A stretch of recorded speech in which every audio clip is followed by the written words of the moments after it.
সিলেটের রায়হান হত্যার প্রতিবাদে মানববন্ধন, পুলিশের গাড়িতে ইট পাটকেল, বিচারে আশ্বাস পররাষ্ট্রমন্ত্রীর।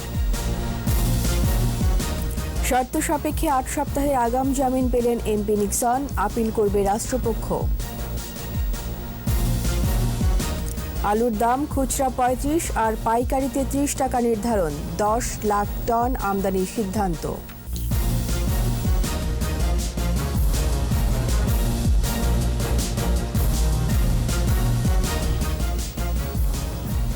শুনছিলেন ফার্স্ট সিকিউরিটি ইসলামী ব্যাংক লিমিটেড সংবাদ শিরোনাম। আমন্ত্রণ জানাচ্ছি রাতের 21 সংবাদের, সাথে আছি রীতা চৌধুরী।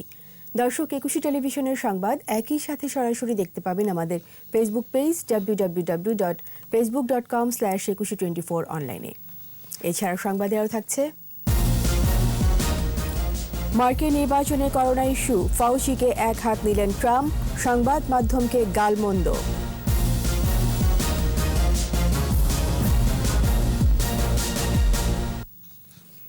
সিলেটে পুলিশ হেফাজতে রায়হানের মৃত্যুর বিচার দাবিতে মানববন্ধন করেছেন ব্যবসায়ীরা।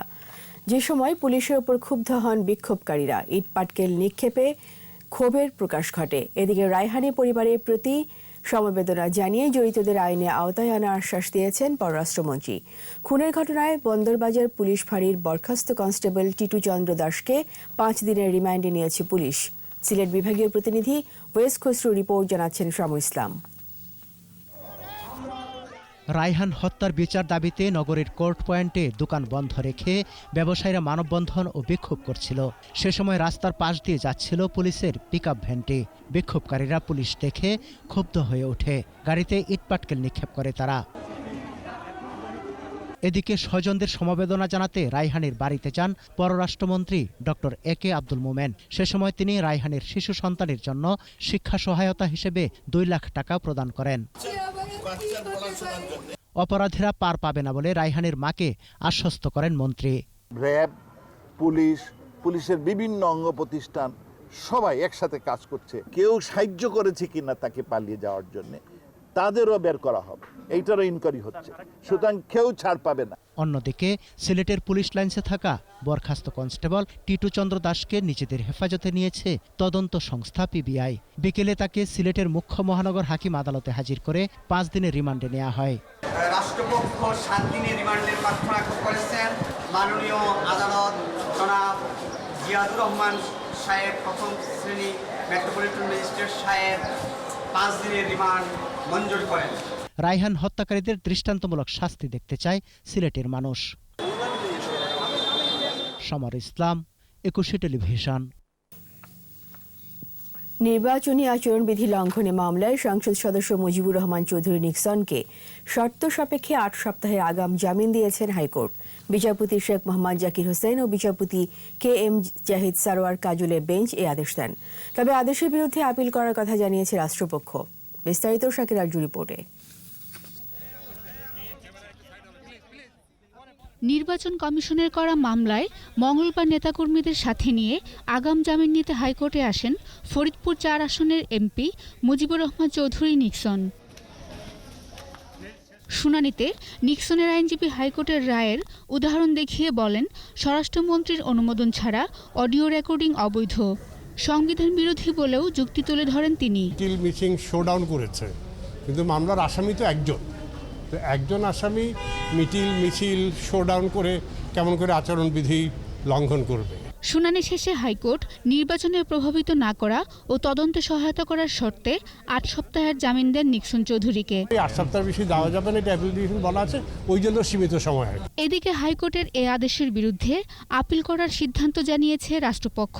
সাধারণ মানুষ ভুল করতে পারে, আইন লঙ্ঘন করতে পারে, কারণ তারা আইন কি বা আইনের ব্যাখ্যা বোঝে না। আদালত যেটা বলেছেন যে একজন আইন প্রণেতা আইন ভঙ্গ করবে, এটা সমীচীন নয়।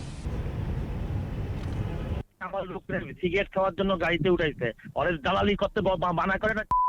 গত 10 অক্টোবর ফরিদপুরের চর ভদ্রাসন উপজেলা পরিষদের চেয়ারম্যান পদে উপনির্বাচনের আচরণবিধি লঙ্ঘন, সরকারি কর্মকর্তাদের ভয়ভীতি প্রদর্শন ও হুমকির অভিযোগে নিক্সন চৌধুরীর বিরুদ্ধে মামলা করে ইসি। নিক্সন চৌধুরীর দাবি, তার অডিও সুপার এডিট করে মিথ্যা মামলা করা হয়েছে। শাকির আরজু, 21 টেলিভিশন, ঢাকা। খুচরা বাজারে ৩৫ আর পাইকারি বাজারে কেজি প্রতি আলুর দাম ৩০ টাকা নির্ধারণ করে দিয়েছে সরকার। সচিবালয়ে সাংবাদিকদের সাথে আলাপকালে কৃষিমন্ত্রী ডক্টর আব্দুর রাজ্জাক জানান, বাজারে স্থিতিশীলতা ফিরিয়ে আনতে ১০ লাখ টন আলু আমদানির সিদ্ধান্ত নেওয়া হয়েছে। রিপোর্টে আরও জানাচ্ছেন মোহাম্মদ নুরুন নবী।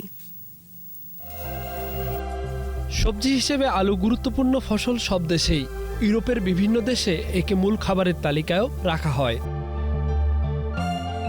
সাম্প্রতিক বছরগুলোতে আলুর দাম কম থাকায় কৃষকরা চাষাবাদে উৎসাহ হারিয়ে ফেলেন।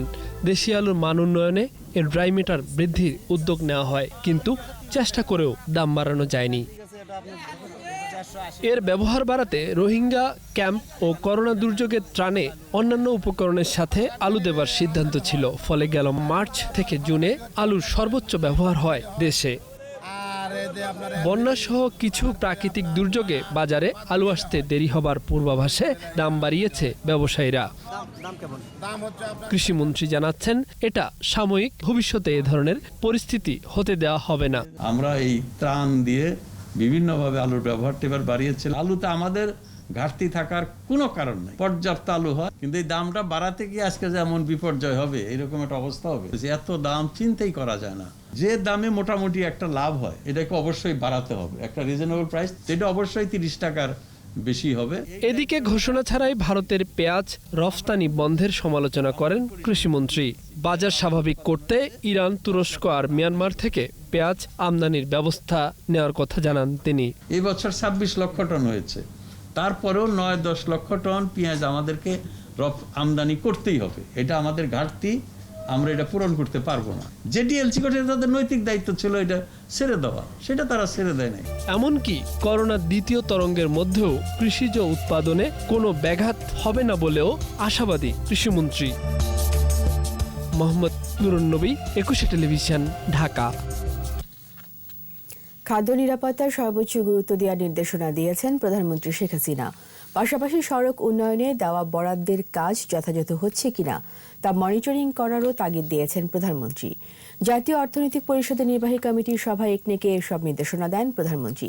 সভায় ১,৬৬৮ কোটি ২৯ লাখ টাকা ব্যয়ে 4টি উন্নয়ন প্রকল্পে অনুমোদন দেওয়া হয়। বিস্তারিত জানাচ্ছেন আকবর হোসেন সুমন। রাজধানীর আগারগাঁওয়ে এনইসি সম্মেলন কক্ষে অনুষ্ঠিত সভায় গণভবন থেকে যুক্ত হন একনেক চেয়ারপারসন ও প্রধানমন্ত্রী শেখ হাসিনা। এতে বেসামরিক বিমান চলাচল ও পর্যটন মন্ত্রণালয়ের অধীনে 3টি বিমানবন্দরের রানওয়ে সংস্করণ প্রকল্পের অনুমোদন দেওয়া হয়। এছাড়া স্থানীয় সরকার, পল্লী উন্নয়ন ও সমবায় মন্ত্রণালয়ের 2টি এবং কৃষি মন্ত্রণালয়ের 1টি প্রকল্প অনুমোদন দেওয়া হয়। পরে সংবাদ সম্মেলনে সভার বিস্তারিত তুলে ধরেন পরিকল্পনা মন্ত্রণালয়ের সচিব। খাদ্য নিরাপত্তায় প্রধানমন্ত্রীর অনুশাসনের কথাও জানান তিনি। মাননীয় প্রধানমন্ত্রী বলেছেন যে খাদ্য উৎপাদন, খাদ্য নিরাপত্তার বিষয়টা সর্বোচ্চ গুরুত্ব আমরা দিচ্ছি এবং সেই অনুযায়ী কার্যক্রম গ্রহণ করতে হবে। ভূগর্ভস্থ পানির ব্যবহার কমাতে হবে এবং পানি ধরে রাখা, নদীর পানি, বৃষ্টির পানি ধরে রাখার জন্য আমাদেরকে ব্যবস্থা নিতে হবে। সড়ক উন্নয়নে বরাদ্দের যথাযথ ব্যবহার নিয়েও পর্যবেক্ষণের নির্দেশনা রয়েছে প্রধানমন্ত্রীর। রাস্তা বানানোর জন্য যে বরাদ্দ, সেই বরাদ্দের যেন যথাযথ ব্যবহার হয়, এজন্য মনিটরিং। আর ভারী যানবাহন চলাচল শুরু হয়েছে গ্রামের রাস্তায়, যেটা উনি বললেন, ফলে এই উন্নয়ন কার্যক্রম হচ্ছে এবং আমরা তো গ্রাম এবং শহরের পার্থক্যটা কমে যাবে, আমার গ্রাম আমার শহর হবে, ফলে ভারী যানবাহন চলতে পারে। রাস্তাগুলো এখন থেকে এইভাবে নির্মাণ করতে হবে। অনুমোদিত প্রকল্প ব্যয়ের ১,৫২৪ কোটি ৭৮ লাখ টাকার যোগান দেবে সরকার। বর্জ্য ব্যবস্থাপনার যে ল্যান্ডফিল করা হবে বা যে সেন্টার করা হবে, সেটা যেন কোনোভাবে পানিকে দূষিত না করে। আকবর হোসেন সুমন, 21 টেলিভিশন, ঢাকা। স্বাস্থ্যবিধি মেনে চলুন, সুস্থ থাকুন। বিরতি নিচ্ছি, যখন ফিরছি তখন অন্যান্য খবরের সঙ্গে থাকবে। কোভিড-19-এ 18 জনের মৃত্যু, বিদেশগামীদের করোনা পরীক্ষা সহজ করতে আরও 10টি ল্যাব। বসবাস অযোগ্য নগরের তালিকায় 7ম স্থানে অবস্থানে ঢাকা, সংকট উত্তরণে এখনই পরিকল্পনার তাগিদ। আবার আমন্ত্রণ রাতের 21 সংবাদে। কোভিড-19-এ দেশে আরও 18 জনের মৃত্যু হয়েছে, মৃতের সংখ্যা বেড়ে 5,699। স্বাস্থ্য অধিদপ্তরের ওয়েবসাইটে করোনা সংক্রান্ত তথ্য বলছে, 227তম দিনের দেশে 110টি ল্যাবে 13,611টি নমুনা পরীক্ষায় শনাক্ত হয়েছে 1,380 জন। শনাক্তের সংখ্যা বেড়ে 3,91,586। নতুন ১,৫৪২ জন সহ সুস্থ হয়েছে ৩,৭,১৪১ জন। সবচেয়ে বেশি মৃত্যু ঢাকা বিভাগে ২,৯২০ জন। এরপরে অবস্থান চট্টগ্রাম বিভাগে মারা গেছেন ১,১৪১ জন। বিদেশে যেতে করোনা পরীক্ষার সনদ পেতে মানুষের দুর্ভোগ কমাতে এবার বেসরকারি পর্যায়ে আরও 10টি হাসপাতালে ল্যাব সুবিধা সম্প্রসারণের সিদ্ধান্ত নিয়েছে সরকার। সচিবালয়ে বৈঠক শেষে সাংবাদিকদের এই সিদ্ধান্তের কথা জানান স্বাস্থ্য সচিব আব্দুল মান্নান। করছি মানুষকে আরও বেশি সার্ভিস দেওয়ার জন্য। বিদেশে তো আস্তে আস্তে আপনি জানেন যে আগের চেয়ে মানুষ বেশি যাচ্ছে, যাতে এই মানুষ কষ্ট না পায়, দীর্ঘ লম্বা কিউতে তারা পড়ে না থাকে, এই কারণে আমরা এই কাজটি করতে চাচ্ছি। এবং এটি একেবারে একটি ওয়েলফেয়ার সরকার চাচ্ছে যে ইউনাইটেড বা লেভেইড, স্কোয়ার, হেলথ কেয়ার, কত বড় বড় হসপিটাল, আমাদের দেশেরই তো হসপিটাল, এগুলো তো গিয়ে যাতে মানুষ সার্ভিসটা নিতে পারে। ইতালি ফিরতে টিকিটের জন্য টার্কিশ এয়ারওয়েজের সামনে প্রবাসীদের ভিড় বেড়েছে। ভিসার মেয়াদ বিবেচনায় টিকিট ইস্যু করা হচ্ছে বলে জানিয়েছেন এয়ারওয়েজের সেলস অ্যান্ড ট্রাফিক কর্মকর্তা। প্রতিদিন ৩০০-এরও বেশি টিকিট ইস্যু করা হচ্ছে বলেও জানান তিনি। জসিম জুয়েলের রিপোর্ট। ইতালি প্রবাসীদের সমস্যার সমাধান হয়েছে আগেই। শুরু হয়েছে বিমান যোগাযোগ, টিকিটের জন্য তাই টার্কিশ এয়ারওয়েজের সামনে প্রবাসীদের ভিড়। করোনার কারণে দীর্ঘদিন আটকে ছিলেন ইতালি প্রবাসীরা। এরই মধ্যে কারো কারো ভিসার মেয়াদ শেষ হয়ে গেছে, কারো কারো শেষ হওয়ার পথে। রোববার থেকে টিকিট দেওয়া শুরু করে টার্কিশ এয়ারওয়েজ। অনেকে টিকিটের জন্য SMS পেয়ে এসেছেন, আবার অনেকে ফর্ম পূরণ করতে এসেছেন। আমরা 2 দিন আগে ফর্ম ফিল আপ করে রেখে গেছিলাম, ওরা মেসেজ দিয়েছে আজকে আমার অ্যাপার্টমেন্ট আছে, আজকে আমরা টিকিটের জন্য আসছি। আজকে ডেট দিয়েছে 3টা বাজে, আমার টিকিট দিয়ে দেবো। 17 তারিখে আইসা ফর্ম জমা করে গেছি, 19 তারিখে আমাদের মোবাইলে মেসেজ গেছে, আজকে আসছি, ওনারা টিকিট দিয়ে দিবে আর কি আমাদের। আজকে ফর্ম জমা দিয়েছি, তারা বলছে যে 2-3 দিনের মধ্যে মেসেজ আসবে। টার্কিশ এয়ারওয়েজের সেলস অ্যান্ড ট্রাফিক কর্মকর্তা ইজাজ কাদরি জানান, যাদের ভিসার মেয়াদ কম তাদেরকেই আগে টিকিট দেওয়া হচ্ছে। যাদের ভিসার মেয়াদটা আগে শেষ হচ্ছে আমরা তাদেরকে আগে দিয়ে দেওয়ার চেষ্টা করতেছি। যাদের ভিসার মেয়াদটা একটু বেশি তারা হয়তো 2-4 দিন পরে আমাদের এখানে সিরিয়াল পাচ্ছে। ইভেন আমরা যাদেরকে দেখতেছি ভিসার মেয়াদ এই সপ্তাহে শেষ হয়ে যাচ্ছে, তাদেরকে ওই ফর্ম বা অন্যান্য ঝামেলাও না ফেলে শুধুমাত্র একটা ফর্মালিটিস 2-একটা নাম ঠিকানা নিয়ে নিচ্ছি, নেওয়ার পরে তাদেরকে আমরা দিনে দিনে শেষ করে দিচ্ছি। এদিকে 28 অক্টোবর থেকে রোমে একটি ফ্লাইট পরিচালনা করবে বিমান বাংলাদেশ এয়ারলাইন্স। আগে কিছু রেজিস্ট্রেড প্যাসেঞ্জার আছে, আর এখন আবার নতুন করে কিছু রেজিস্ট্রেশন করেছে, তাদের দিয়ে আমরা একটা ফ্লাইট দিব। 28 তারিখে এটা ফ্লাইট যাবে ইতালিতে। ইতালি যেতে করোনা টেস্ট সহ সব নির্দেশনা কঠোরভাবে পালনের পরামর্শ এয়ারলাইন্সগুলোর। জসিম জুয়েল, 21 টেলিভিশন, ঢাকা। জনঘনত্ব, অপ্রতুল নাগরিক সেবা, নিরাপত্তা ঘাটতি সহ নানা কারণে বসবাস অযোগ্য শহরের তালিকায় ঢাকার অবস্থান 7 নম্বরে। পরিকল্পনাবিদদের সংগঠন প্ল্যানার্স অ্যাসোসিয়েশন অব বাংলাদেশের আলোচনায় ঢাকার সমস্যাগুলো উঠে আসে। সংকট উত্তরণে এখনই পরিকল্পনা না নিলে কাঙ্ক্ষিত উন্নয়ন সম্ভব নয় বলেও মনে করেন পরিকল্পনাবিদরা। মফিউর রহমানের রিপোর্ট। অনলাইন আলোচনায় ঢাকার জনঘনত্ব বা যোগ্যতা ও উন্নয়ন ব্যবস্থাপনা সংক্রান্ত প্রতিবেদন তুলে ধরে প্ল্যানার্স অ্যাসোসিয়েশন অফ বাংলাদেশ। মূল প্রবন্ধে ডক্টর আদিলুর রহমান খান বলেন, এবারের প্রতিবেদনেও ঢাকা খুব একটা সুবিধাজনক স্থানে যেতে পারেনি। প্রতি একরে জনঘনত্ব 600 থেকে 700 জন। এক্ষেত্রে আদর্শ সংখ্যা সর্বোচ্চ 80। জীবনমানের ক্ষেত্রে জলবায়ু ছাড়া বাকি সব ইন্ডেক্সেই পিছিয়ে আছে ঢাকা। থাকা খাওয়ার খরচের দিক দিয়েও এ নগরী একেবারে পিছিয়ে নেই। অবস্থান 574টি শহরের মধ্যে 449তম। বসবাস অযোগ্য শীর্ষ 10 শহরের মধ্যে ঢাকার অবস্থান এখন 7 নম্বরে।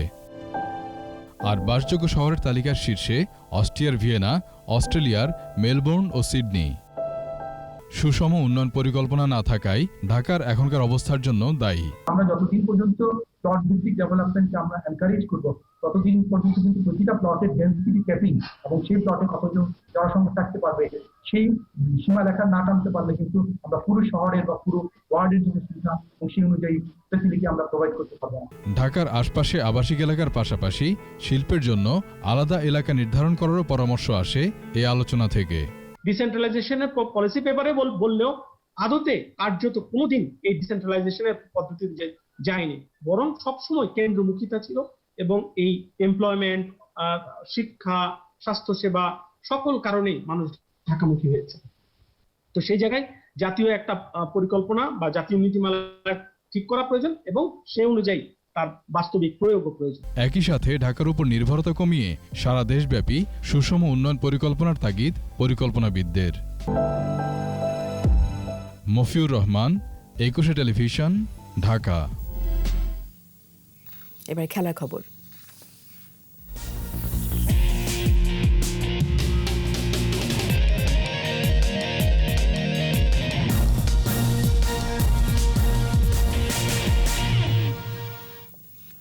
নেপালের বিপক্ষে আন্তর্জাতিক প্রীতি ম্যাচের জন্য 36 সদস্যের প্রাথমিক দল ঘোষণা করেছে Bangladesh football federation.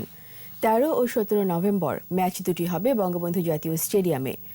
All Nepal football association চিঠি দিয়ে ঢাকায় খেলার বিষয়টি নিশ্চিত করেছে। এই ম্যাচকে ঘিরে 23 অক্টোবর থেকে জাতীয় দলের প্রস্তুতি শুরু করতে যাচ্ছে বাফুফে। 36 জন খেলোয়াড়কে সহকারী কোচ মাসুদ পারভেজ কায়সারের কাছে রিপোর্ট করতে বলা হয়েছে।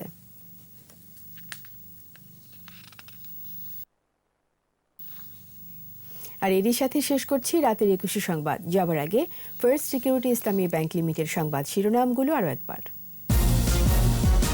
সিলেটে রায়হান হত্যার প্রতিবাদে মানববন্ধন, পুলিশের গাড়িতে ইট পাটকেল, বিচারে আশ্বাস পররাষ্ট্রমন্ত্রী।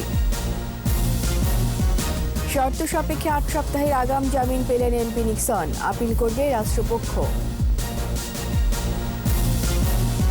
আলুর দাম খুচরা 35 আর পাইকারিতে 30 টাকা নির্ধারণ, 10 লাখ টন আমদানির সিদ্ধান্ত।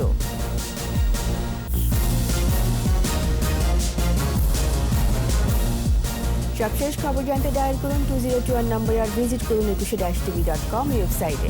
এছাড়া ফেসবুকে লগ ইন করতে পারেন facebook.com/2124 অনলাইনে। 21 খবর দেখুন, 21 সাথেই থাকুন। স্বাস্থ্যবিধি মেনে চলুন, সুস্থ থাকুন। ধন্যবাদ।